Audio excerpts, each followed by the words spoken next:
lanjutkan majelis ya. Nah, majelis kedua, majelis ketiga adalah selesai dan disahkan uji itu untuk manhaj jamaah. Jadi sekitar 94 mungkin berjalan. Setelah berjalan 4 tahun dari tahun 88 dalam satu majelis,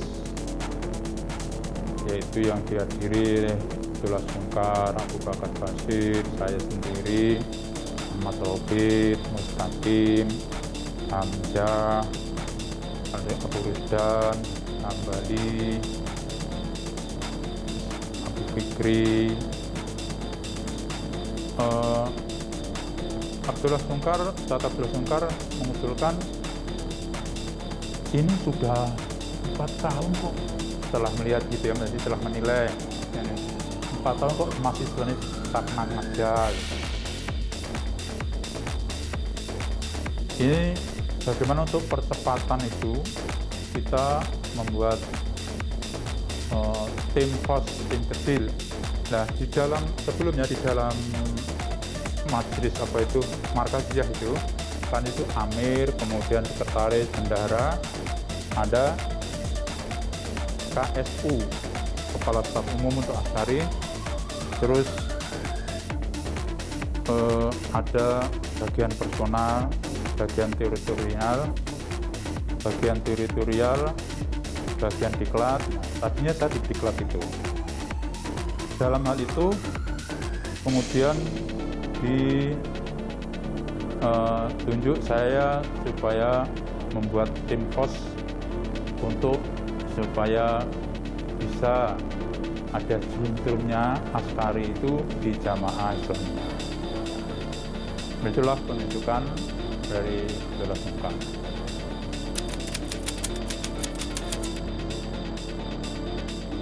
Kemudian supaya saya segera masuk ke Indonesia untuk merintisan pembuatan itu, maka saya masuk Indonesia, kemudian menemui koidnya yaitu Abu Fatih, dan saya ceritakan bahwasanya ada penugasan untuk tim kos, di mana tim kos ini untuk percepatan nanti mentadrib anggota, juga nanti disediakan apabila sewaktu-waktu atau suatu keadaan ada perlu jihad, bisa ada yang diperintahkan, ada yang bisa digunakan. Kemudian saya setelah meminta izin koid ini dengan bagian Askariyah, yaitu saat mengusulkan beberapa nama dan saya akan beberapa nama, maka nama-nama muncul yang kami ambil, yaitu saya mulai berjalan dari Solo kami ambil jadi ada Sawat atau Sarjio, kemudian Umer, kemudian dari Kudus Ilyas, kemudian dari Pemalang Abdul Matin, dari Jakarta Nuaim, Tuanjar Kasih, Usman, kemudian dari Jawa Timur Ali Imron, Mubarak, Amrozi, terus Usman. Itu yang pertama kali kami kumpulkan untuk anggota tim KOS itu.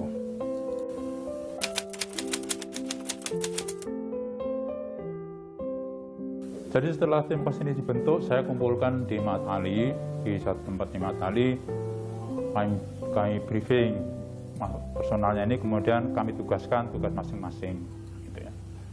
Jadi yang bagian Jawa Timur itu adalah mencari jihandak dan menyimpannya, yang Jawa Tengah itu nanti melatihnya, itu yang di Jakarta nanti belajar intelijen, sementara seperti itu.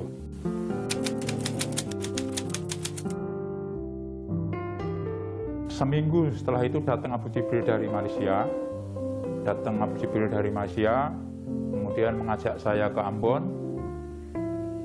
Dia yang beri tiket semuanya.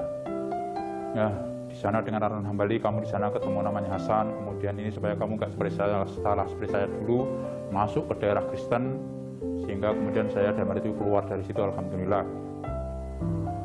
Nah, setelah di sana kami nengok sendiri keadaan, kemudian menanyakan bagaimana udah mereka. Iya, kami di sini kalau perang itu hanya pakai batu, pakai pisau, kemudian kami buat paporo, gitu. Oh begitu ya, ya. Terus yang diperlukan sini ya kami perlu peralatan dan pelatihan. Itu intinya, sehingga kami pulang ke Jawa. Dari situlah terbayang bagaimana cari bahan yang murah yang bisa digunakan dengan secepatnya. Maka kami di sini akhirnya kami ke Bandung membeli potasium, yaitu sebanyak 1 ton. Kemudian disimpanlah di Lamongan karena dia sebagai tempat penyimpanan, dan kami masih memberikan amanat kepada Amrozi untuk bertugas mencari peluru-peluru.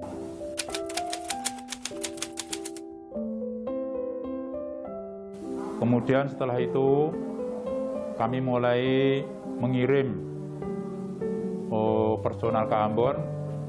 Di antaranya yang pertama dulu Muslim, Ali Imron, Umair, dan lainnya, dengan membawa bagian potasium itu dengan sulfur ke Ambon dan mengajari mereka untuk membuat bom lontong istilah mereka, yaitu bom dari pipa gitu segini-segini, terus dikasih itu dengan sebagian potongan-potongan besi.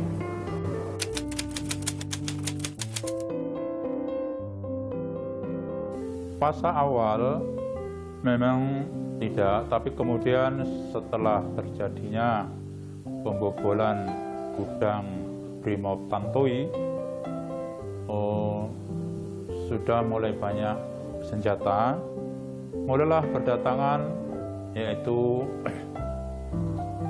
kemudian tadinya kompak, ya di antara adalah lain, yaitu ada kompak DDI masuk, kemudian Laskar Jihad Jafar Umar Tholib masuk, kemudian seperti beberapa personal dari FPI yaitu Pekalongan bersama kami juga masuk, contohnya waktu Said Tungkar, Abu Ayas, dan beberapa anak-anak yang lain anak-anak situ. Tapi waktu itu dia belum menemukan FPI, cuma setelah mereka telah turun dari Ambon itu mendeklarasikan FPI, kemudian yang di ketuanya Abu Ayas.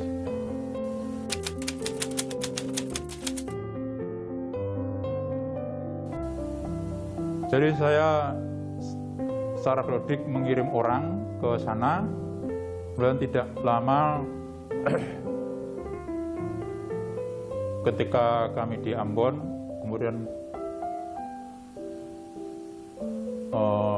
pas malam Natal tempatnya, jadi saya sendiri dikejutkan dengan adanya ini di TV bahwasanya terjadi peledakan di beberapa gereja. Kemudian saya langsung ke Lamongan, kemudian menemui si Amrozi sebagai yang nyimpan barang. Terus siapa yang mengerjakan daripada pekerjaan ini, mengatakan, kan saya sudah katakan tidak boleh menggunakan bahan sedikit pun atau satu peluru pun kecuali isi izin saya. Dia katakan bahwasanya ini yang mengerjakan adalah Mukhlas, kemudian yang koordinator adalah Udama. Kemudian saya sendiri ikut memasang bom di gereja Mojokerto. Kemudian saya nanya ke Usman itu orang yang paling tua di situ. Iya, kan kejadian. arek-arek lawangmu kok melok. Ora, aku ora ngerti apa-apa, ora ya ora enek sing ngomong karo aku. Nah, gitu lah.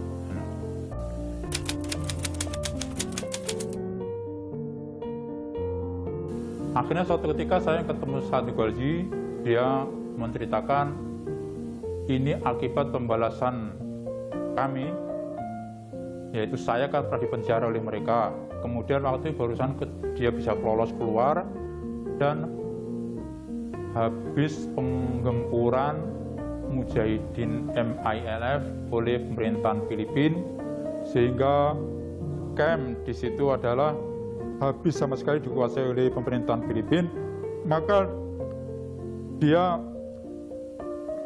ngojo-ojoci dengan beberapa kawan dalam tim host itu untuk berbuat membalas, menekan pemerintahan Filipina, yaitu dengan cara meledakkan itu. Di antaranya dia menyebutkan